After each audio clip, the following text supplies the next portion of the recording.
कि क्या बताऊं कि क्या मदीना है। मुसलमान बैठे हुए हैं, सबके सीने में दिल है और दिल के अंदर धड़कन है तभी तो जिंदा है ना। जरा से एक बार दाहिना हाथ रखिए, लग रहा है ना कि धड़क रहा है दिल। वो सांस किसने दी है? हाथ रख के बोलिए, हाथ रख के बोलिए। शादाब मुजफ्फरपुरी साहब, ताज भाई, हाथ रखिए सीने पे, बोलिए अल्लाह ने दिया है ना। ये रब्बे जुल जलाल की नेमत है। जिस दिन ये रुक जाए उस दिन क्या होगा? आप दुनिया से चले जाएंगे ना, खत्म हो जाएंगे ना। लोग आपको कब्र में डालेगा, आपको कफन पहना देगा, आपकी जनाजा के लिए इंतजाम करेगा, आपके इलाके में ऐलान होगा, आपका नाम मरहूम के लिस्ट में आ जाएगा। उस वक्त याद रखना, आपको कोई नहीं बचा सकता। अगर कुछ काम आने वाली है तो वही आपकी की हुई नेकी है ना। कुरान की तिलावत है, सजदे हैं, रुकू है, सुजूद है, और उसने अखलाक ही आपके काम आएंगे ना। और आप किसकी उम्मत है? मुस्तफा करीम की, जो तमाम नबियों के इमाम, रसूलों के रसूल, इमामुल अंबिया, नबियों का इमाम मोहम्मद अरबी की उम्मत में है। और अल्लाह ने आपको तमाम मखलूकों में अफजल व आला बनाया, मतलब आप अशरफुल मखलूकात हैं। तो फिर आपका कारनामा क्या होना चाहिए चचा? क्या कारनामा होना चाहिए? ऐसा हो कि रब भी खुश हो, उसका रसूल भी खुश हो जाए। रब भी खुश हो, उसका रसूल भी खुश हो जाए। लेकिन हमारा कारनामा क्या है? ऐसा करते हैं कि रब भी नाराज और रब का मुस्तफा भी नाराज और फिर रब का फरिश्ता भी नाराज। ऐसा काम कौन करता है? ये मुसलमान। फिर क्या कहता है? ये हुकूमत बहुत खराब है, मोदी योगी ऐसा।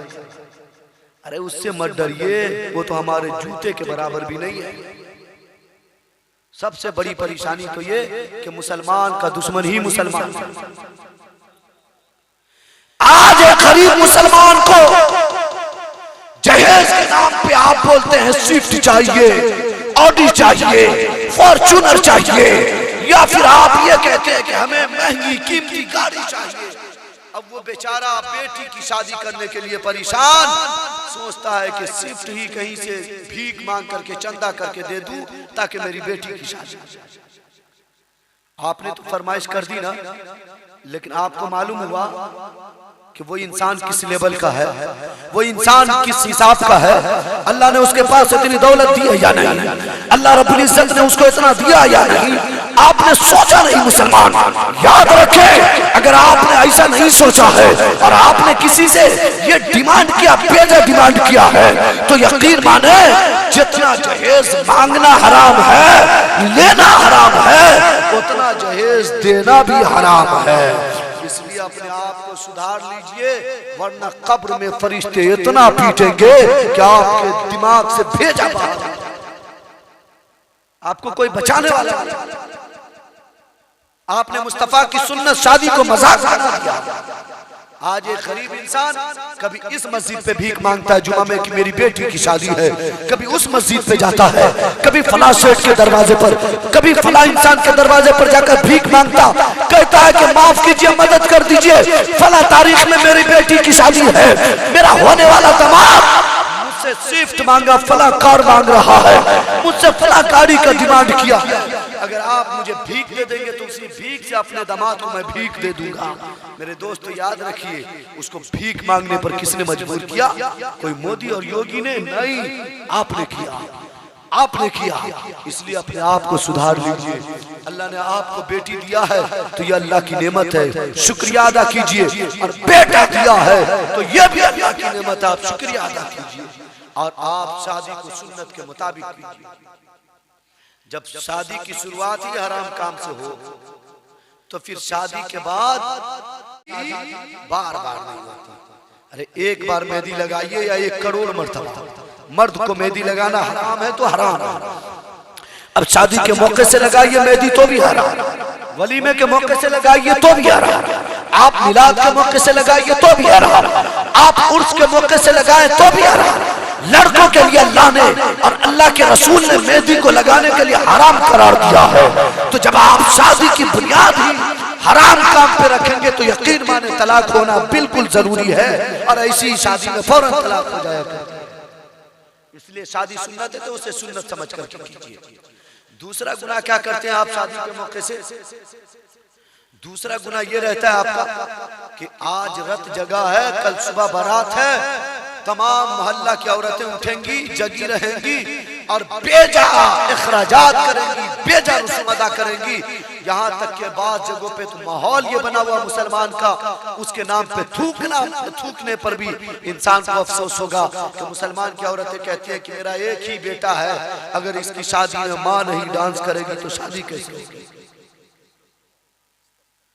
तूने मुस्तफा की सुन्नत को मजाक बनाया, मुस्तफा की सुन्नत से खिलवाड़ किया, मुस्तफा की सुन्नत को सुन्नत नहीं समझा, मुस्तफा की सुन्नत को तूने अच्छे तरीके से अदा नहीं किया। इसलिए आपने जब अपनी मुस्तफा की सुन्नत को अदा करने के लिए बुनियाद रखी हराम चीजों पर, इसलिए याद रखो मुसलमान, फिर वो शादी कामयाब नहीं होती। और फिर अगर आपके घर में बच्चे पैदा हो तो फिर वही बच्चे आपके फरमाबरदार कभी भी नहीं हो सकते। इसलिए आका ने फरमाया कि जब बच्चा पेट में हो तो माँ को दिन भर कुरान पढ़ना चाहिए, सजदा करना चाहिए, ताकि माँ जो करेगी बेटा पैदा होने के बाद वही काम करने लगेगा। आपने सुना है ना कि माँ के पेट में गौसे आजम थे, माँ दिन भर में 18 पारा पढ़ती थी, गौसे आजम पैदा हुए तो 18 पारा के हाफिज थे।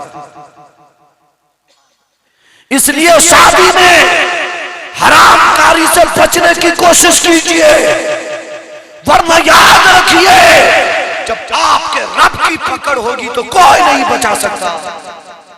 और फिर फरिश्ता मैदान महशर में आपको मुंह के बल खींचते हुए घसीटते हुए जहन्नम में फेंक देगा। न कोई पीर काम आएगा, न कोई आपके इलाका का चौधरी आपको बचा सकता। इसलिए अपने आप को संभाल लीजिए। माँ कहती है कि नाच लेती है थोड़ी सी, एक ही बेटा है, बार बार थोड़ी ना शादी होगी। जब माँ नाच करके शादी करती है, जब भाभी नाचती है, जब इलाका की औरतें नाचती है, जो पर्दा में रहने की चीज है। और हमारा मुसलमान का नौजवान इतना बेहया हो चुका कि माँ और बहन को नचाता है, फिर वीडियो बना करके यूट्यूब, फेसबुक, व्हाट्सएप और दिगर ट्विटर और इंस्टाग्राम वगैरह यानी दिगर एप्लीकेशन पे, सोशल मीडिया पे अपलोड करके अपनी माँ बहन की मजाक बनवाता है। आपकी गैरत जिंदा है, आपका बेटा मौला अली से ज्यादा खूबसूरत है, आपकी बेटी फातिमा ज़हरा से ज्यादा बाकिरदार और खूबसूरत है। अरे फातिमा तो वो है जो एक रकत भी सही से न पढ़े, मुअज्जिन को सिर्फ फज्र की अज़ान दे दे, वो फातिमा है। जो अगर ख्वाहिश करे तो अल्लाह जन्नत से खाना भेजे, वो फातिमा। वो फातिमा की शादी में तो कोई डांस नहीं हुआ, बेजा अखराजात नहीं हुए, डिमांड नहीं हुई।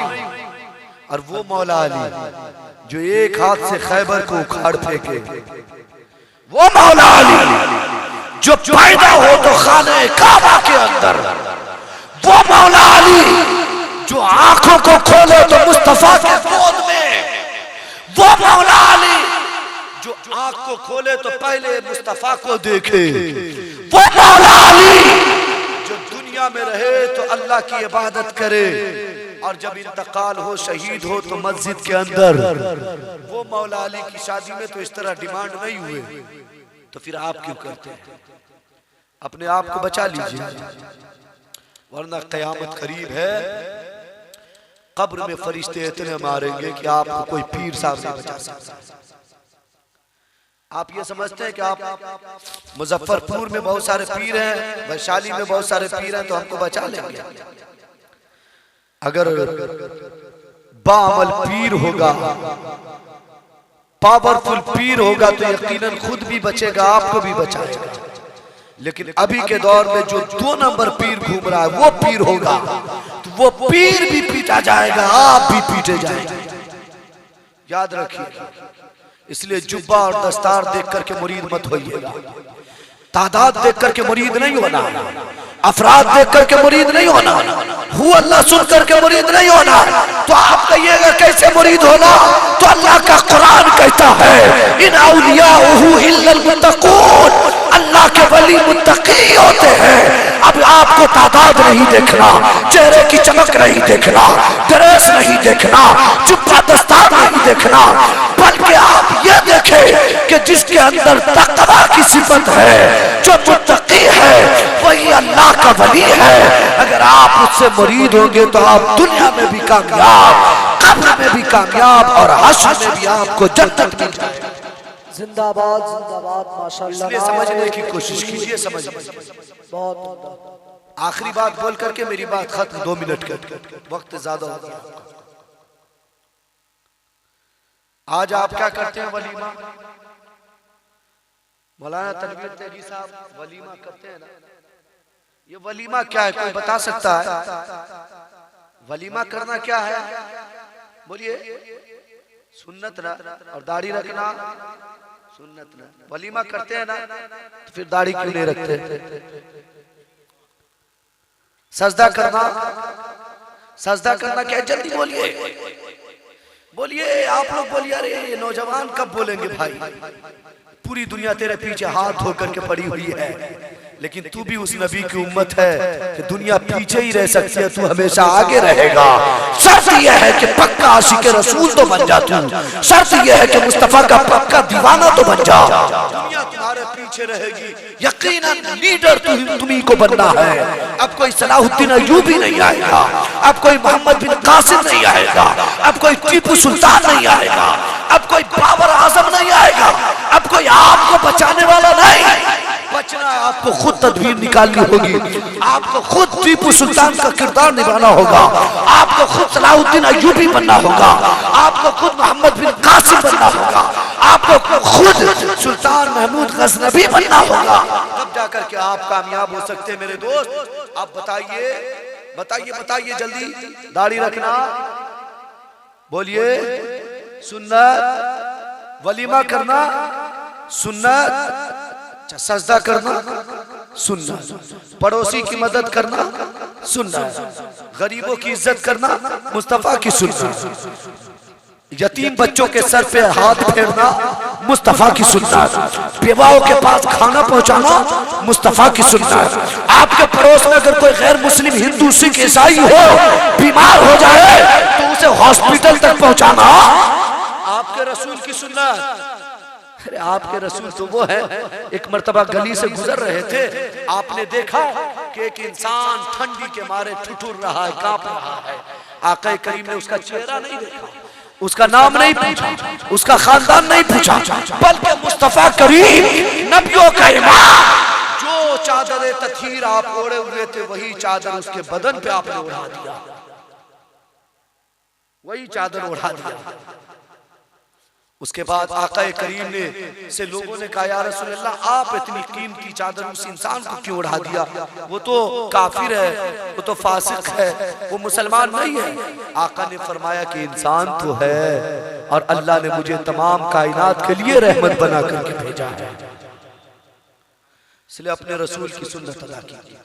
वलीमा करना क्या है? सुन्नत। अच्छा कैसा वलीमा करना सुन्नत है? वलीमा की भी कैटेगरी हो गई है। एक वलीमा तो वो है कि आइए खाना खाइए जाइए, इसका नाम वलीमा। दूसरा वलीमा भी ये बना हुआ है, बकायदा स्टेज लगेगा, चैनल वाले इसको जरूर डालेंगे, बकायदा स्टेज लगेगा, स्टेज के ऊपर 2 बढ़िया सोफा रखा जाएगा और उस पे लड़की को बेपर्दा बैठाया जाएगा और उसके साथ 10-20 नौजवान लड़कियां बच्चियों को बाल खोल करके बेपर्दा बैठा करके पूरा नौजवान वीडियो बनाता, सेल्फी लेता है और उस सेल्फी वीडियो को सोशल मीडिया के हवाले करके दुनिया को कहता है कि देखो मैं कितना बड़ा बेहया, कितना बड़ा बेशरम इंसान हूँ, मुझसे बड़ा बेशरम इंसान दुनिया में कोई नहीं। ये कौन करता है? ये मुसलमान करता है। अच्छा अगर यही काम कोई आलिम कर दे, यही काम कोई इंसान स्टेज पे आने वाला कर दे तो और ज्यादा अफसोस की बात है ना। इसलिए अपने आप को बचाने की कोशिश कीजिए। और वलीमा का नाम अभी एक नया नाम रखा गया है, वो ये है कि पार्टी। हाँ, जब आपने पार्टी नाम डाली दिया तो उसमें कुछ भी हो सकता है ना। अल्लाह के वास्ते ऐसे वलीमा को बंद कर दिया। एक सुन्नत को अदा करने के लिए 1000 हराम काम करके मुस्तफा की इज्जत से खिलवाड़ करना।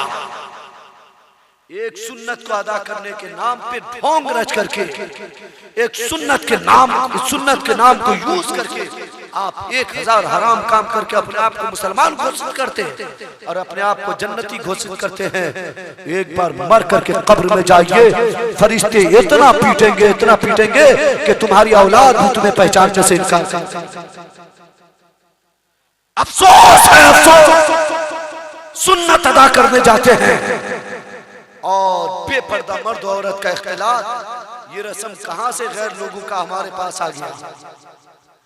और इसमें एक और बहुत बड़ी कमी यह है, अल्लामा नौशाद साहब, कि लोग खड़े खड़े खाते हैं। इसमें तौबा है, लानत है तुम्हारे ऊपर। अल्लाह ने तुम्हें हाथ पांव नहीं दिया, अकल नहीं दिया, दिमाग नहीं दिया क्या? तू जानवर की तरह नहीं, तुम्हें अल्लाह ने इंसान बनाया है। खड़े खड़े होकर के खाना ये जानवरों का तरीका है। और अफसोस तो उस इंसान को होता है जो इंसान मुस्तफा की सुन्नत के नाम पे वलीमा करता और लोगों के लिए खड़े होकर के खाने का इंतजाम।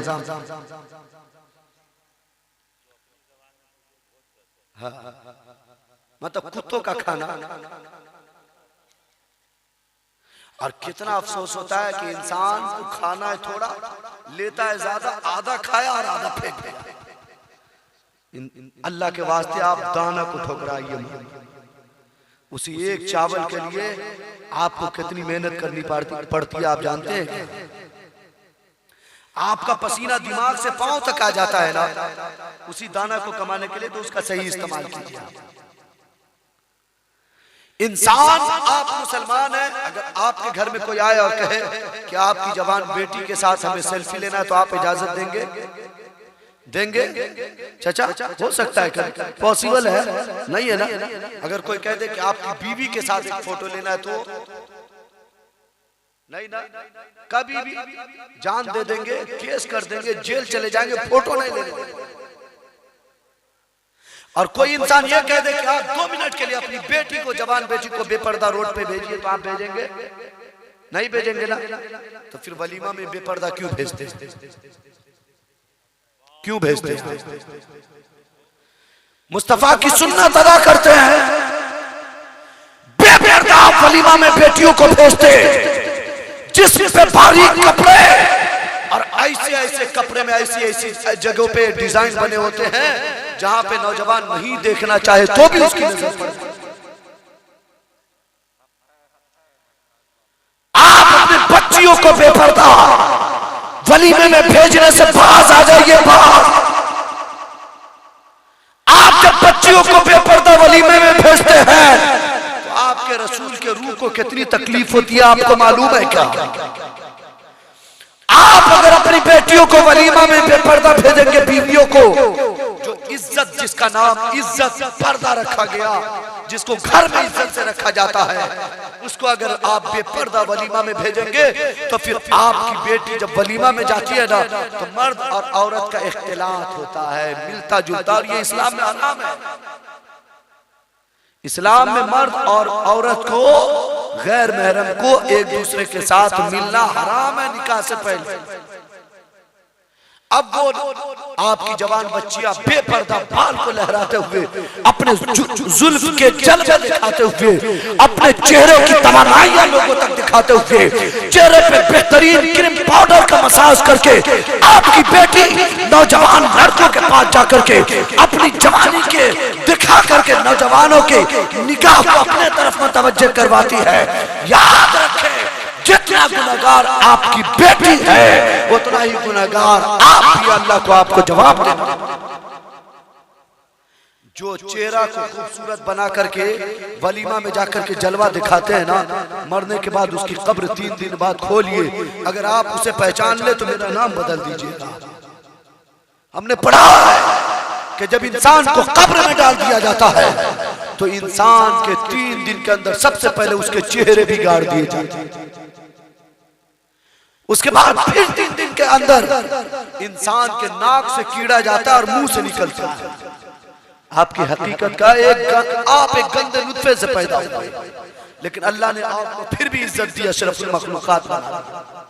फिर अपने आप को वहीं पहुंचा दिया आपने अय्याम जाहिलियत में। सुधर जाइए, सुधर जाइए, वरना हम जैसे बोलने वाले हिंदुस्तान में बहुत पैदा हो गए। आज नहीं सुधरेंगे तो आपको बोल बोल कर सुधारा जाएगा। फिर भी अगर आप नहीं सुधरेंगे तो लकुम दीनुकुम वलिय दीन। फिर फरिश्ते की जब पिटाई लगेगी तब सुधरेंगे आप कब्र में, और कब्र में पिटाई नहीं, फरिश्ते को देखकर ही सुधर जाएंगे। उस वक्त आपको कुछ नहीं याद आएगा, सिर्फ मस्जिद और सजदा ही याद आएगा। काश के दुनिया में होता खूब सजदा। इसलिए जब आप अपनी बच्चियों को बेपर्दा भेजते हैं ना वलीमा में, नौजवान वीडियो बनाता है, क्लिप बनाता है, फोटो लेता है, फिर उसे सोशल मीडिया पे अपलोड करता है, फेसबुक पे, यूट्यूब पे और दीगर जगहों पे, और कहता है कि फला शख्स के वलीमे की पार्टी में इतने लोगों की भीड़ हुई और देखो ये मुसलमान कलमा पढ़ता है, और जानवर की तरह खड़े होकर के मर्द औरत एक साथ। दुनिया में क्या आपका मैसेज जा रहा है? समझ जाइए, सुधर जाइए। अगर ऐसा वलीमा करेंगे तो इससे अच्छा है कि आप वलीमा न करें। एक सुन्नत को करने के लिए हजारों हराम काम मत करें। ऐसे वलीमे पे बैन होना चाहिए, बैन। उसके बाद आखिरी मरहला जो होता है, लड़का और लड़की दोनों स्टेज पे आकर के एक साथ कुर्सी खिताबत पे या कुर्सी नज़ारा पे बैठ जाए। अब लोग देखते हैं कि लड़का तो खैर बैठा हुआ चलेगा, अब लड़की भी बैठ जाती है वहां पे बेपर्दा, और लड़की के बाजू में तो जवान लड़कियां बैठी है चलेगा, लड़का के बाजू में भी जवान बेपर्दा लड़की बैठी हुई है। अब क्या मैसेज दे रहे हैं लोगों को? और फिर सुबह में आप खुद से वो फोटो अपलोड करते हैं फेसबुक पे कि आज मेरा वलीमा हुआ, उसका नजारा ये है, देख लो कि हम गैर मुस्लिम से भी गिरे हुए इंसान। ये इस्लाम का तरीका नहीं है। हमारे बहुत सारे मौलवी हजरात भी इसमें गिरफ्तार हैं। उनसे भी गुजारिश है कि अपने आप को बचा लीजिए, वरना आपकी शिकायत रहती है कि अवाम इज्जत नहीं करती। अवाम कैसे इज्जत करेगी? अवाम तो वही है जो आप गलत करते हैं फिर भी आपका पांव चूमती है, आप गलत करते हैं तो भी हाथ चूमती है, आप गलत करते हैं तो भी आपको नजराना देती है। अगर आप मुस्तफा की सुन्नत पे सच्चे तरीके से अमल कर ले तो ये अवाम आलिम का पांव धोकर के पीने के लिए तैयार है, बशर्ते के आप पक्के मुस्तफा के दीवाना तो बन करके दिखा दीजिए।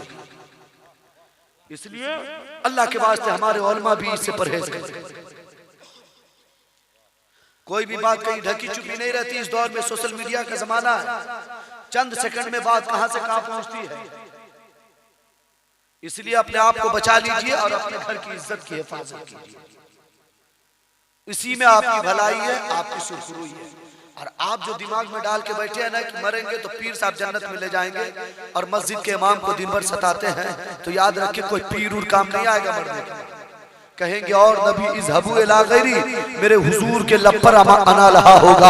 आप बख्शिश के लिए आदम के पास जाएंगे, कहेंगे इज़हबू इला गैरी, मूसा कहेंगे इज़हबू इला गैरी, ईसा कहेंगे इज़हबू इला गैरी, नूह कहेंगे इज़हबू इला गैरी, ज़करिया कहेंगे इज़हबू इला गैरी, तमाम अंबिया कहेंगे इज़हबू इला गैरी। तब मेरा मुस्तफा देखेगा मेरी उम्मत तो परेशान है, आका फरमाएंगे अना लहा, मेरे करीबा, मेरे सीने से लग जा। ये तो मुस्तफा क्या कहेंगे, उधर ही रहे, करीब आने की जरूरत नहीं। और जिसको मुस्तफा धुतकार दे, मुंह फेर ले, उसे दोज़ख में जाने से कौन रोक सकता है? आप सच्चे दीवाने रहेंगे, आका फरमाएं करीबा, मेरे सीने से लग। तूने तो नमाज पढ़ के रब को खुश किया है, तूने तो सजदा करके रब को खुश किया है, तूने तो इबादत करके रब को खुश किया है। आका फरमाएंगे कि तू मुत्तकी सा है, मेरा बहुत बड़ा आशिक था, और जो दुनिया में सच्चा आशिक रसूल रहता है तो जन्नत तो उसी आशिक रसूल के लिए बनती है। उस वक्त आका भी आपकी शफाअत करेंगे, आपके पीर अगर किरदार होंगे तो वो भी शफाअत करेंगे, और इमाम साहब की आप इज्जत किए होंगे तो वो भी आपकी शफाअत करके जन्नत दिलवा देंगे। इमाम का पावर समझते हैं? एक कतरा अगर इमाम को आपने पानी दिया है ना मोहब्बत से, और इमाम से इज्जत से बातें की, इमाम साहब इंतकाल हुए, आप इंतकाल हुए, मैशर में जाएंगे, इमाम साहब को सिर्फ ये कहेंगे मैशर में कि मुझे बचा लीजिए, जहन्नम में जाने का परवाना मिल गया है, आप खाली एक कतरा पानी की याद दिला दे, इमाम साहब अल्लाह रब्बुल इज्जत से दुआ कर देंगे, यकीन माने आप जन्नत के हकदार बन सकते हैं। इसी तरह पीर साहब अगर बाकिरदार बाहया है, पीर साहब शरीयत का पाबंद है, और वो भी मैशर में कह दे कि ये मेरा मुरीद, मेरा दीवाना सच्चा नमाजी था, पक्का मुस्तफा का दीवाना था, तो यकीनन आप जन्नती हो सकते हैं। अल्लाह ताला हम तमाम लोगों को बोलने से ज्यादा, सुनने से ज्यादा अमल की तौफीक रफीक अता फरमाए। बोलने में आमदन कसदन सहवन जो भी गलतियां हो गई हो अल्लाह ताला माफ अता फरमाए, और अल्लाह रब्बुल इज्जत हम तमाम लोगों को दारैन की सआदतों से माला माल करे। आज की महफिल जो हजरत अल्लाह के वली हजरत रोशन अली कादरी चिश्ती के उर्स के मौके से मुनक्किद किया, अल्लाह रब्बुल इज्जत इस महफिल को कबूल अता फरमाए, और हजरत के फैजान से हम तमाम लोगों को माला माल करे।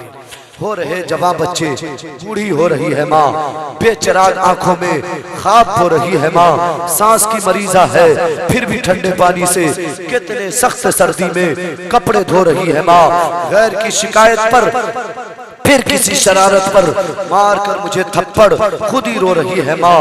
आबुदाना मेरे रसूल का है, कुल खजाना मेरे रसूल का है, ऐ हवा तू जरा सलीके से चल, आस्ताना मेरे रसूल का है, अर्श आज़म से और भी आगे आना जाना मेरे रसूल का है, कैसे पहुंचेंगे नजदियों के खतूत, डाक खाना मेरे रसूल का है, सुल्तान जहां महबूब खुदा तेरी शान और शौकत का कहना, हर शय पे लिखा है नाम तेरा, तेरे जिक्र की रिफत क्या कहना, ला रब्बिल अर्श जिसको जो मिला उनसे मिला, पटती है कौनैन में नेमत रसूलुल्लाह की, तुझसे और जन्नत से क्या मतलब वहां भी दूर हो, हम रसूलुल्लाह की जन्नत रसूलुल्लाह की।